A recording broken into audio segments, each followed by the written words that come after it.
여러분, 성탄 축하드립니다. 할렐루야. 아멘.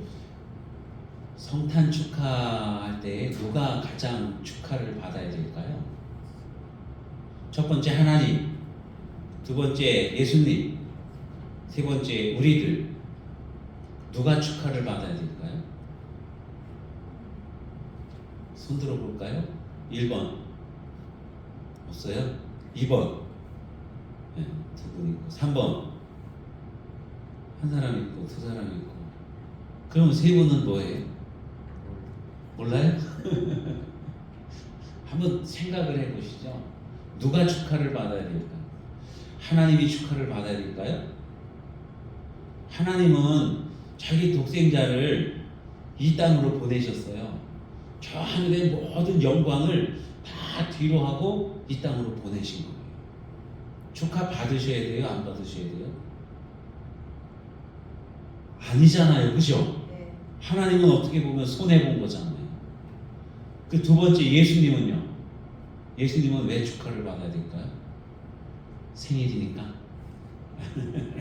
생일이면 우리가 다 축하를 받습니다. 이 세상에 태어났으니까 축하받을 일이에요. 그런데 예수님은요? 물론 예수님도 생일이지요? 그런데 예수님은 따지고 보면은 하늘의 모든 영광 누리시던 것들을 다 뒤로 하고 이 땅에 오셨어요. 그것도 아주 가난한 목수의 아들로 오신 거예요. 뭐 영광받게 오신 게 아니라 그냥 고난당하시게 온 거예요. 우리를 위해서 자기 몸을 십자가 달려 죽게 하기 위해 오신 거예요. 축하받을 만해요? 안 받을 만해요? 아유, 참 어쩌다 그렇게 풀리셨을까? 그런 생각 하지 않겠습니까? 자, 그럼 우리는요? 우리는 어때요? 우리는 그냥 죄로 말미암아서 죄인 됐어요. 죽을 수밖에 없는 거예요. 죽은 다음에는 지옥에 갈 수밖에 없는 거예요. 정말 처참한 인생 아닙니까? 그런데 예수님이 이 땅에 오셔서 우리를 구원해 주시러 오신 거예요. 그러면 우리는 축하받을 만해요? 안 받을 만해요? 우리에게는 너무너무 좋은 일들이 일어나는 거예요. 그죠? 자, 우리가 계산적으로 따져보면은 하나님 크게 손해보신 거예요. 아들을 이 땅에 보내셨습니다. 예수님 하늘 모든 영광을 다 뒤로 하고 그냥 낮고 천한 이 땅으로 오셨으니까, 고난당하게 오셨으니까. 그러니까 예수님도 보면은 아이고 어쩌다 저렇게 풀리셨을까, 그죠? 그렇게 인식될 수 있는 거예요. 우리는요 정말 죽을 수밖에 없는데, 지옥에 갈 수밖에 없는데 예수님이 오심으로 인해서 천국으로 가게 된 거예요. 하나님의 자녀가 된 거예요. 마귀의 자녀에서 하나님의 자녀로 신분이 바뀐 거예요. 그러니까 축하를 받을 수밖에 없는 존재는 바로 우리들이라는 겁니다. 그럼 하나님하고 예수님은요 축하가 아니라 감사를 받으셔야 됩니다. 감사의 인사를 받아야 되지 않겠습니까? 그죠?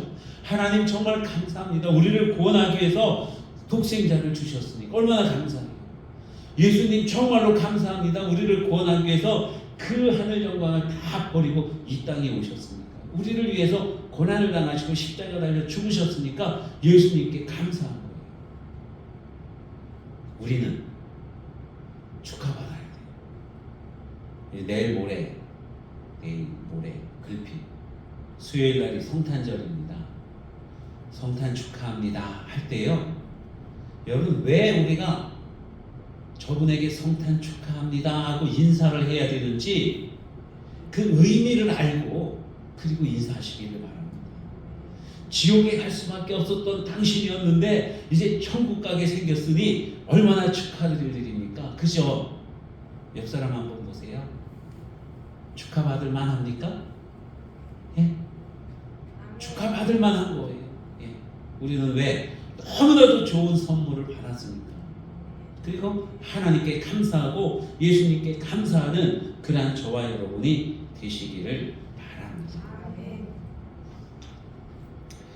말씀을 전할 때에요, 하나님의 말씀을 전하고 말씀을 받을 때에 또 하나님의 말씀으로 받는 것, 이게 얼마나 중요한지 모릅니다.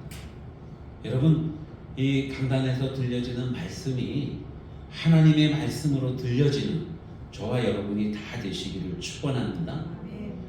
베드로가 가이사라에 있는 거기 고넬료의 집에 도착을 했습니다. 고넬료는 로마 백부장이었어요. 지위가 있는 그러한 군인이었습니다. 이방인이었고요.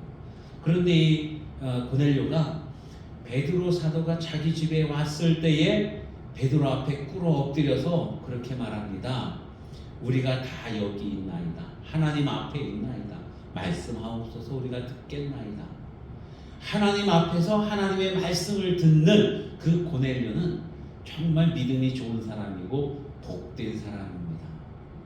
교회 나올 때마다 우리 하나님의 말씀을 사모하고 또 그 하나님의 말씀을 하나님의 말씀으로 듣는 저와 여러분 다 되시기를 축원합니다. 여러분, 어떤 좋은 일이 있으면은요, 거기에는 다 노력을 한 사람들이 있어요. 우리는 그러한 사람들을 보통 공로자라고 합니다. 교회를 크게 짓는다던가 그러면 거기에 크게 헌신하신 분들이 있거든요. 그러면은 공로패를 드리기도 하고 그래요. 나라를 세우는데 공을 세우면은 뭐라고 하냐면은 개국공신이라고 이렇게 말을 합니다. 전쟁에서 승리를 하는데 거기에 많은 수고를 한 사람들이 있으면 그들에게는 전공이라고 하는 게 돌아가게 되죠. 그죠? 전쟁에서 공을 세웠기 때문에 그 공을 취하하기도 합니다. 여러분, 예수님께서 이 땅에 오시고 우리를 구원하기 위해서 십자가 달려 죽으시고, 그래서 우리가 구원받은 하나님의 자녀가 되었거든요. 우리가 구원받은 하나님의 자녀가 되는 데에 공을 세운 사람들이 있다는 거예요. 공. 하나님께서 가장 큰 공을 세우셨죠. 그죠? 모든 영광을 그래서 우리가 하나님께 올려드립니다. 예수님께서도 공을 세우셨잖아요. 우리를 구원하기 위해서 이 땅에 오셨고 고난을 당하셨고 십자가 달려 죽으신 겁니다. 너무나도 큰 공이 예수님께 있는 거예요. 그런가 하면 또한 우리에게 복음을 전해준 그러한 믿음의 선지자들도 있습니다. 자, 오늘은요, 예수님께서 이 땅에 오시는데, 하나님께서 당신의 독생자를 이 땅에 보내시는데, 그래서 우리에게 구원의 소망을 주시는데 공을 세운 사람들이 있어서 공치사를 좀 하려고 그럽니다. 예? 우리 예수님이 이 땅에 오시는 그 귀한 성탄에 참여한 그러한 사람들, 어떤 사람들이 있을까요? 여러분, 성탄이라고 하는 것은요, 하나님께서 인류를 구원하기 위해서 사람의 몸을 입고 이 땅에 오신 사건입니다. 자, 성탄 때부터 구원의 역사가 실질적으로 이루어지기 시작했다는 것을 우리가 기억을 해야 됩니다. 그래서 이 성탄이라고 하는 것은 우리에게 큰 기쁨을 가져다 주는 거예요. 왜냐하면 성탄을 통해 우리에게 구원이라고 하는 것이 확실하게 나타나기 시작했기 때문인 것입니다. 그래서 우리가 성탄절을 기쁜 성탄절, 우리가 인사할 때 메리 크리스마스, 즉 즐거운, 너무나도 행복한 그러한 성탄절이라고 하는 거예요.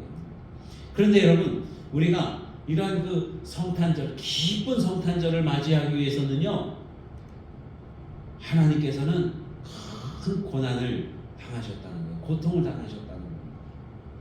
하와가 범죄했을 때에 하나님께서 하와에게 주신 벌이 있었어요. 그게 뭐냐면은 해산의 고통입니다. 여인들이 아이를 낳을 때 얼마나 많은 고통을 당하는지 그 고통은 이루 말할 수가 없다고 그러죠. 옛날에는 아이를 낳다가 돌아가시는 분들도 많이 있었다고 합니다.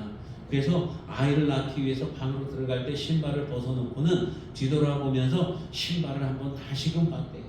내가 걸어 나와서 저 신발을 다시 신을 수 있을까 하는 그런 그 두려움을 가지고, 그만큼 해산의 고통은 큽니다. 자, 예수님께서 이 땅에 오실 때에 우리에게는 너무나도 기쁜 성탄이잖아요. 그런데 우리에게 그런 큰 기쁨을 주기 위해서는 하나님께서는요, 이 해산의 고통을 다 겪으셔야 된다는 거예요.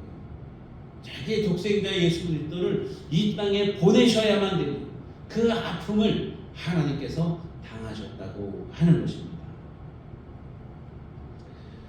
그런가 하면 오늘 성경 말씀에 두 사람의 이야기가 나옵니다.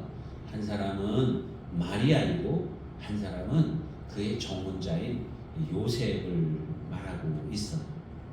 두 사람은 다 유다 지파 사람이고 다윗의 후손입니다. 자, 예수님의 족보에 대해서 이야기할 때 이제 우리가 읽었던 이 본문 말씀 앞에 마태복음 1장에 보면은 다윗의 자손 예수 그리스도의 세계라 그러면서 이제 아브라함이 누구를 낳고 누구를 낳고 누구를 낳고 그러면서 그것이 예수님에게까지 내려오는 그러한 족보를 기록하고 있습니다. 그런가 하면 누가복음 3장에서는요 거꾸로 올라가는 거예요. 요셉의 위는 헬리요, 그 위는 누구요, 누구요, 누구요. 그 위에는 다윗이 있고 그 위에 아브라함이 있고 그 위에 노아가 있고 그 위에 하나님이 계시는 그러한 족보를 기록하고 있는 거예요.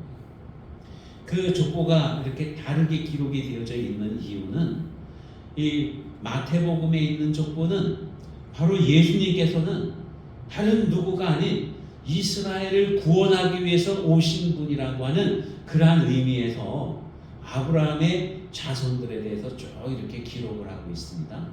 반면에 누가복음 3장에서는요 요셉의 위는 헬리오 또 그 위에 쭉 올라가면서 거기에 다윗이 나오고 아브라함이 나오고 노아가 나오고 아담이 나오고 하나님이 나오는 것은요 예수님이 이 땅에 오신 것은요 이스라엘뿐만이 아니라 이 세상의 모든 사람들을 구원하기 위해서 오셨다는 것을 나타내기 위해서 그렇게 기록을 하신 거예요.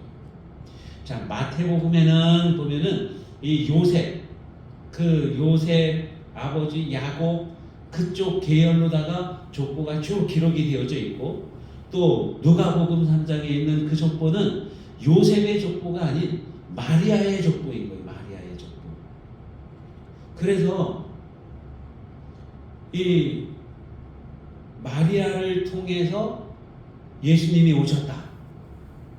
이것은 하나님께서 여자의 후손이 뱀을 상하게 할 것이고 여자의 후손이 온 인류를 구원하신다고 하는 그 약속을 바로 이루어 주시는 것을 의미하면서 이 마리아의 족보를 기록해 놓은 것입니다. 그런가 하면 이사야서에서는 보면은 이런 말씀이 있어요. 보라, 처녀가 잉태하여 아들을 낳을 것이요 그 이름을 임마누엘이라 하리라. 여기서 정말로 중요한 것은요 처녀라고 하는 거예요. 처녀. 자, 이 예수님에게는 육신의 부모가 아버지가 요셉이고 어머니가 마리아잖아요. 그러면은 요셉도 정말 중요하지만 그보다 더 중요한 인물은 누구예요? 마리아라고 하는 거예요. 동정녀 마리아. 하나님께서 그 여인을 택해서 그 여인을 통해 예수 그리스도를 이 땅에 보내주셨다고 하는 것입니다. 그러면 이 마리아는 어떤 사람이에요? 하나님께서 미리미리 예언해 주셨다. 보라, 처녀가 잉태하여 아들을 낳을 것이요. 처녀예요. 남자를 알지 못하고 남자와 결혼을 하지 않은 그러한 이 여인이 잉태해서 아이를 낳았다고 말씀하고 있는 겁니다. 여러분, 예수님께서 이 땅에 오시기 위해서 마리아는 하나님 앞에 순종을 했습니다. 천사가 내려와서 그 수태고집을 할 때에, 즉 아이를 가졌다는 이야기를 할 때 마리아는 깜짝 놀라지 않습니까? 나는 아직 남자를 알지 못하는데 제가 어떻게 아이를 가질 수가 있습니까? 그때 천사가 성령으로 잉태된 것이라고 말씀을 해요. 그러니까 이 마리아는 하나님 앞에 자기를 온전히 맡겨드리는 그런 고백을 합니다. 주의 여종이오니 말씀대로 될지니이다. 그래요, 나는 하나님의 것입니다. 하나님의 여종입니다. 하나님의 말씀이 내 안에서 그대로 이루어지는 것 제가 받아들입니다. 즉 하나님 앞에 자기 자신을 다 맡기고 드리는 그러한 모습을 마리아가 보여주고 있는 겁니다. 여러분, 마리아는 어른이 아니잖아요. 젊은 처녀고 어떻게 보면은 소녀입니다. 뭐 사람들이 말하기를 마리아는 그때 나이가 한 16살쯤이나 되었을까? 그렇게 이야기를 합니다. 우리가 흔히 보통 28 청춘이라고 그러잖아요. 그렇죠? 그 정도 된 이 어린 처녀인데 남자를 알지 못하는데 아기를 가졌다? 얼마나 많은 두려움이 오겠습니까, 여러분? 이 마리아는요, 많은 만감이 교차했을 거예요. 결혼을 하지 않았는데 아기를 가지면 당시에는요, 돌에 맞아 죽는 거예요. 그러니까 죽음을 무릅쓰는 거예요. 죽음을 무릅쓰고 하나님께 순종하고 있는 겁니다. 두 번째로는 정혼자, 결혼을 약속한 요셉이 있는데 그 요셉에게는 뭐라고 말을 해야 돼요? 요셉이 나에게 어떻게 반응할지 여러 가지 생각들이 막 들지 않겠습니까? 세 번째로는요, 하나님이 잉태케 했다고 한다면 영광스러운 일이지만 어떤 일들이 일어날지 모르는 거예요. 평범하지 않은, 정말 한 번도 사람들이 경험해보지 못한 그러한 인생이 자기에게 닥칠 거예요. 그러니까 여러분 얼마나 많이 두렵겠습니까? 그럼에도 불구하고 하나님께 자기를 맡기는 거예요. 하나님의 뜻이 내 안에서 이루어지기를 원합니다. 이렇게 헌신함으로 인해서 성탐이 이루어질 수 있었다는 것입니다. 여러분, 두 번째로 누구냐면 요셉이에요. 요셉은 마리아와 정혼한 사이죠. 여러분, 이스라엘은 결혼 제도가 그렇습니다. 아이가 태어났어요. 딸이 태어났어요. 저 집에 보니까 친구 집에 아들이 태어났대요. 그러면 가서 부모님들끼리 약속을 합니다. 우리 나중에 사돈 됩시다. 응? 아드님과 우리 딸과 결혼을 시킵시다. 이 약속을 해요. 아이들은 아직 꼬맹이 어리거든요. 그런데 그렇게 부모님이 약속을 합니다. 이것을 이스라엘에선 약혼이라고 합니다. 약혼. 우리나라는 약혼을 언제 해요? 결혼하기 전에, 결혼 전 단계로 이미 다 알고 다 커서 보고 마음에 들고 그랬을 때 약혼을 하잖아요. 근데 이스라엘은 그게 아니라 아이들이 아직 어려요. 아이들은 아무 생각이 없어요. 그런데 부모님들끼리 결혼하기로 약속을 하는 거예요. 아이들이 이제 쭉 자랍니다. 청년들이 되었어요. 이제 결혼할 나이가 됩니다. 그러면은 그때 이제 서로 보는 거예요. 보고 내 배우자 될 사람이 정말로 마음에 드냐? 그러면은 부모님들이 약속했던 것들이 유효하고 그대로 이루어져가면서 그때 정혼을 합니다. 내년 이맘때에 결혼을 합시다. 이렇게 하는 거예요. 이게 정혼이에요. 그리고 나서 1년 지나서 결혼을 하게 됩니다. 그러니까 이 정혼이라고 하는 것은 요즘 우리나라 결혼 풍습을 보면은 이 정혼이라는 것은 아마도 결혼 날짜를 잡는 그 단계까지 이르렀던 것을 의미하는 거예요. 정혼을 하면은 법적으로는 부부입니다. 하지만 아직 가정을 이루지는 않은 거예요. 동거하지 않습니다. 1년 동안 기다리는 거예요. 그러한 상태로 이 마리아와 요셉이 정혼한 상황인데, 여러분, 동거하기 전에, 즉 결혼을 하기 전에, 한 가정을 딱 이루기 전에 이 마리아에게 이상한 징후가 나타나기 시작을 하는 거예요. 여러분, 한번 상상을 해보시기 바랍니다.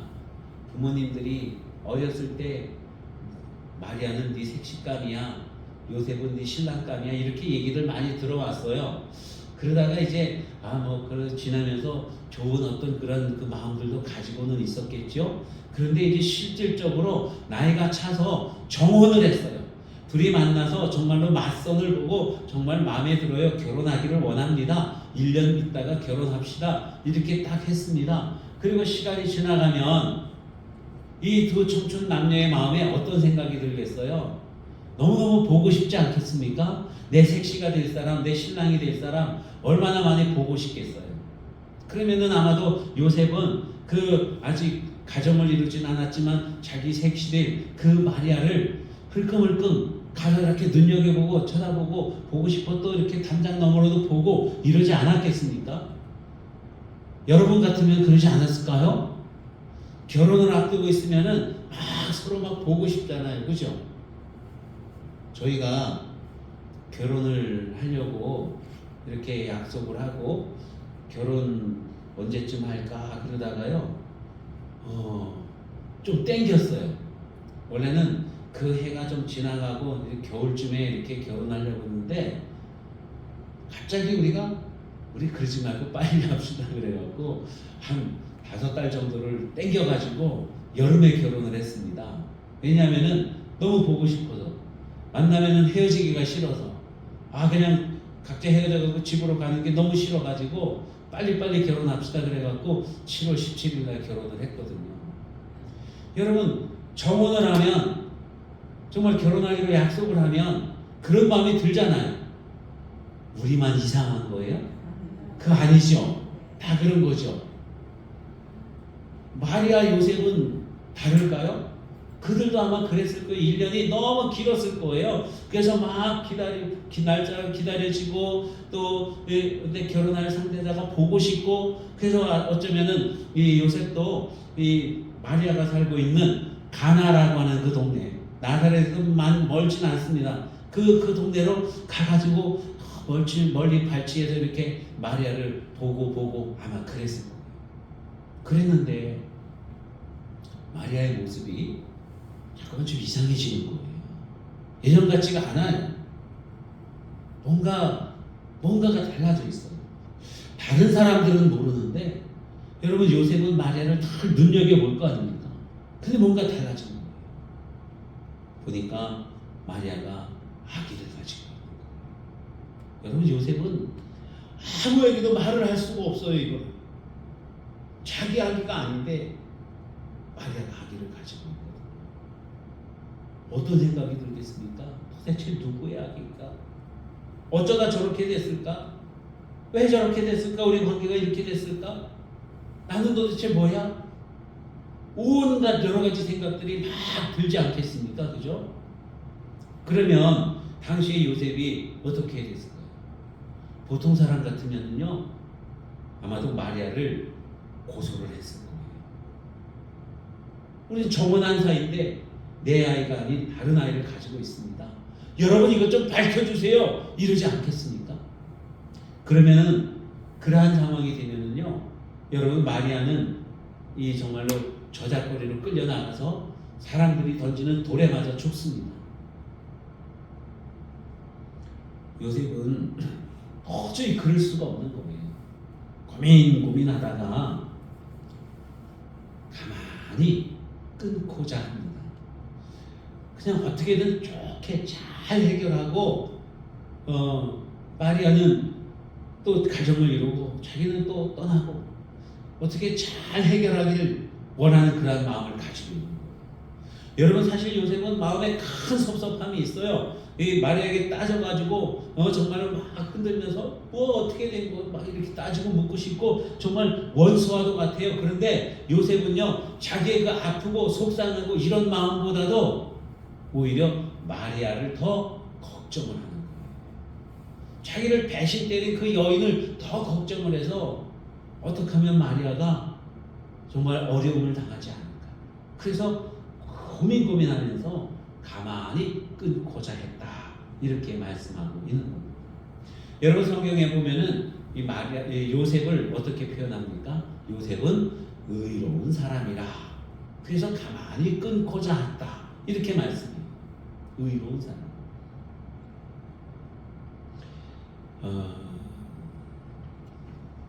가장 큰 피해를 입은 당사자인데 자기의 피해를 생각하지 아니하고 자기에게 피해를 입힌 그 사람을 더 깊이 생각하는 그러한 모습이 바로 요셉의 모습인 겁니다.